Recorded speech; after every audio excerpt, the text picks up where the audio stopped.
Hey guys, what's up? Welcome to my patch 6.0.3 Enhancement Shaman guide. In this guide I will be covering stat priority, gemming, enchants, important talents. I'll also be covering the single target rotation and my macros. Alright guys, let's get right into it. Okay guys, so from best to worst we've got agility, multi-strike, mastery, haste, crit, and versatility being the worst.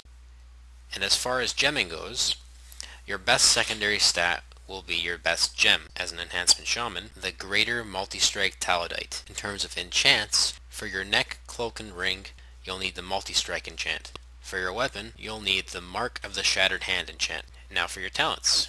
As far as your talents go, the first three tiers aren't very important, and as far as glyphs go, you'll want to keep your burst damage going. This is why you'll want this one. You'll also want this glyph because this is like your filler spell. And then you'll want Chain Lightning as your third glyph. The next thing I'll be explaining is macros. You'll need these macros in order for this guide to work for you. I'll start from 1 and I'll work my way to the equals sign. So here's the macro I'm using for number 1. Searing Totem and then Magma Totem. You'll have to hit it twice for that to happen, so I'll demonstrate. The next macro I've got is my Survive macro. This is a heal, Gifts of the Naaru, Shamanistic Rage, reduces your damage taken by 30%, and the Grounding Totem, it will redirect a spell that's being cast on you. The next macro I have is my AoE macro, so it'll cast Chain Lightning and Fire Nova. And for this final macro, you'll be using these 3 spells. Feral Spirit is normally a 2-minute cooldown, but I've reduced it to 60 seconds because of the glyph. Every 60 seconds, this macro restarts. If you hit this macro once, it'll go to the next spell, of course, which is Elemental Mastery. And you'll cast that, which gives you the haste, and then if you click on it again, it gives you Ascendance, which turns you into this really cool looking thing. Alright guys, here we go.